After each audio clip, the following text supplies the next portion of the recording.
இலங்கையில் நீதித்துறையின் சுயாதீனத்துக்கு பாதிப்பு ஏற்படுத்தும் என கூறப்படும் அரசாங்கத்தின் நடவடிக்கைகளுக்கு எதிராக எதிர்க்கட்சிகள் அனைத்தையும் ஒன்றிணைக்கும் முக்கிய சந்திப்பு நேற்று எதிர்க்கட்சித் தலைவர் சஜித் பிரேமதாசவின் அலுவலகத்தில் நடைபெற்றது. இந்த கூட்டத்தில் முன்னாள் ஜனாதிபதி ரணில் விக்ரமசிங்க மற்றும் நாமல் ராஜபக்ச உள்ளிட்ட பல்வேறு எதிர்க்கட்சித் தலைவர்கள், நாடாளுமன்ற உறுப்பினர்கள் மற்றும் நாடாளுமன்றத்திற்கு வெளியே உள்ள அரசியல் கட்சிகளின் பிரதிநிதிகளும் பங்கேற்றனர். மேலும் தமிழ் மற்றும் முஸ்லிம் அரசியல் கட்சிகளின் பிரதிநிதிகளும் இந்த கூட்டத்தில் கலந்து கொண்டனர். குறிப்பாக முன்னாள் ஜனாதிபதி ரணில் விக்ரமசிங்கவை சஜித் பிரேமதாச கைகுலுக்கி வரவேற்ற காட்சி அரசியல் வட்டாரங்களில் அதிக கவனத்தை ஈர்த்தது. இது ஐக்கிய தேசிய கட்சி மற்றும் ஐக்கிய மக்கள் சக்தி இடையிலான எதிர்கால அரசியல் ஒத்துழைப்புக்கான நல்ல அறிகுறியாக பார்க்கப்படுவதாக அரசியல் விமர்சகர்கள் கருத்து தெரிவிக்கின்றனர். இந்த கூட்டத்தின் மற்றொரு சிறப்பம்சமாக ஒரே நபருக்கு முன்னுரிமை அளிக்காமல் அனைவரும் ஒரே மேசையில் சமமான இருக்கைகளில் அமர்ந்து கலந்துரையாடியுள்ளனர். இதன் மூலம் எந்த ஒரு கட்சியும் ஆதிக்கம் செலுத்தாமல் பொதுவான இலக்கை முன்னிறுத்தியே இந்த சந்திப்பு நடைபெற்றதாக கூறப்படுகிறது. வழக்கமாக எதிர்க்கட்சி தலைவர் அலுவலகத்தில் எதிர்க்கட்சி தலைவருக்கென்று தனி இருக்கை இருக்கும். ஆனால் இந்த கூட்டத்திற்காக அந்த அமைப்பு மாற்றப்பட்டு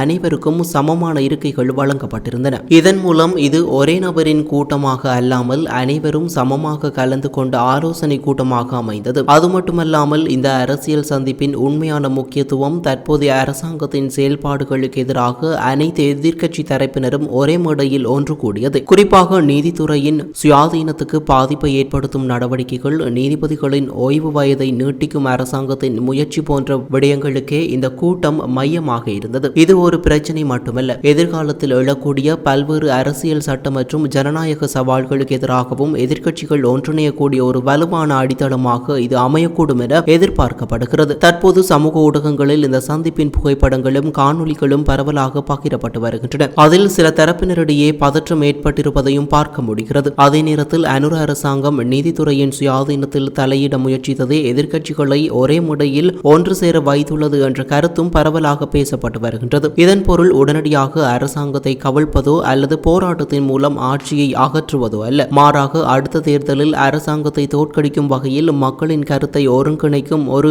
ஆரம்ப முயற்சியாக நோக்கப்படுகிறது. இலங்கையின் அரசியல் வரலாற்றில் நாடாளுமன்றத்திற்குள் இருக்கும் எதிர்க்கட்சிகளும் வெளியே இருக்கும் எதிர்க்கட்சிகளும் இவ்வளவு பரந்த அளவில் ஒரே இடத்தில் கூடியது அரிதான நிகழ்வாகும். இந்த சந்திப்பின் மற்றொரு முக்கியமான விடயம் என்னவென்றால், சஜித் பிரேமதாசவின் அழைப்பை ஏற்று வந்த பல அரசியல் தலைவர்கள் அவருடன் முன்பு கருத்து முரண்பாடுகளை கொண்டிருந்தவர்களாகும். அவர்களில் சிலர் சஜித் பிரேமதாசவின் அரசியல் நிலைப்பாடுகளை விமர்சித்தவர்களாகவும் இருந்துள்ளனர். உதாரணமாக விமல் வீரவன்ச போன்ற அரசியல் தலைவர்களின் கொள்கைகளும் ஐக்கிய மக்கள் சக்தியின் அரசியல் நிலைப்பாடுகளும் பல விடயங்களில் வேறுபட்டவை. அதேபோல் கடந்த காலங்களில் சஜித் பிரேமதாசவையும் விமர்சித்தவர்கள் இவர்களில் இருந்துள்ளனர். ஆனால் அந்த தனிப்பட்ட அரசியல் முரண்பாடுகளை எல்லாம் ஒதுக்கி வைத்து நாட்டின் முக்கியமான ஒரு பிரச்சினை தொடர்பில் கலந்துரையாடுவதற்காக அவர்கள் அனைவரும் ஒரே இடத்தில் ஒன்று கூடியுள்ளனர். தனக்கு எதிராக விமர்சனம் செய்தவர்களுக்கும் கூட அழைப்பு விடுத்து அனைவரையும் ஒரே முறையில் அமரை செய்தது சஜித் பிரேமதாசவின் அரசியல் அணுகுமுறையின் ஒரு முக்கிய அம்சமாக பார்க்கப்படுகிறது. அதேபோல் அந்த அழைப்பை ஏற்று கலந்து கொண்ட அரசியல் தலைவர்களும் நாட்டின் பொது விடயம் ஒன்றுக்காக தங்களது தனிப்பட்ட கருத்து வேறுபாடுகளையும் பின்தள்ளியுள்ளனர்.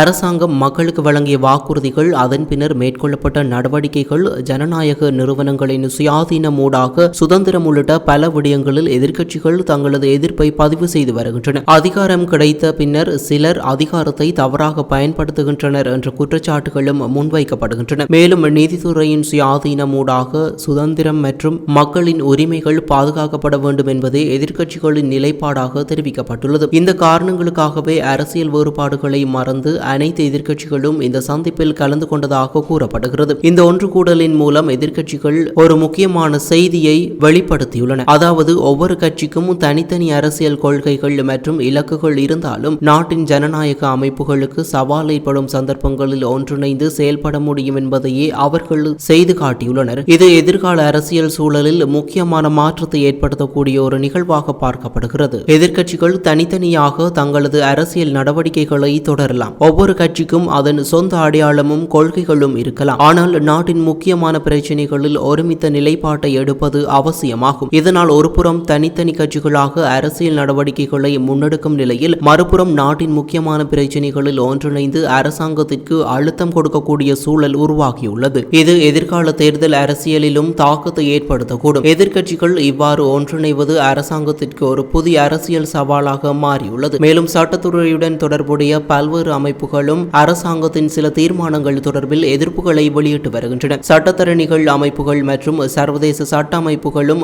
நீதித்துறையின் சுயாதீனம் தொடர்பில் கவனம் செலுத்தியுள்ளன. இதனால் இந்த விவகாரம் உள்நாட்டு அரசியல் மட்டுமன்றி சர்வதேச கவனத்தையும் பெற்றுள்ளது. எனினும் கூட்டத்தின் போது எதிர்க்கட்சித் தலைவர் சஜித் பிரேமதாசவின் ஒரு சில தீர்மானங்கள் காரணமாக கடுமையான முரண்பாடு ஏற்பட்டுள்ளது. இதனால் கடும் கோபம் அடைந்த ஸ்ரீலங்கா பொதுஜன பெரமுனவின் தேசிய அமைப்பாளர் நாமல் ராஜபக்ச இது முன்கூட்டியே திட்டமிடப்பட்ட ஒரு நடவடிக்கை என கூறிவிட்டு கூட்டத்திலிருந்து பாதியிலேயே வெளியேறியுள்ளார் என கூறப்படுகிறது. எனவே எதிர்காலத்தில் பொருளாதார பிரச்சினைகள், மக்களின் வாழ்வாதார சவால்கள் அல்லது அரசாங்கத்தின் தீர்மானங்கள் தொடர்பான சர்ச்சைகள் ஏற்பட்டாலும் எதிர்க்கட்சிகள் ஒருங்கிணைந்து செயல்படுமா என்பது கவனிக்க வேண்டிய விடயமாக இருக்கும். இந்த ஒன்று கூடல் வெறும் ஒரு நாள் அரசியல் நிகழ்வாக இல்லாமல் எதிர்கால அரசியல் மாற்றங்களுக்கான ஒரு அடித்தளமாக அமையுமா என்பதை காலமே தீர்மானிக்கும். இதேவேளை நேற்று நடைபெற்ற இந்த சந்திப்பு இலங்கையின் அரசியல் வரலாற்றில் கவனம் பெற்ற ஒரு முக்கியமான நிகழ்வாக பதிவாகியுள்ளமை குறிப்பிடத்தக்கது.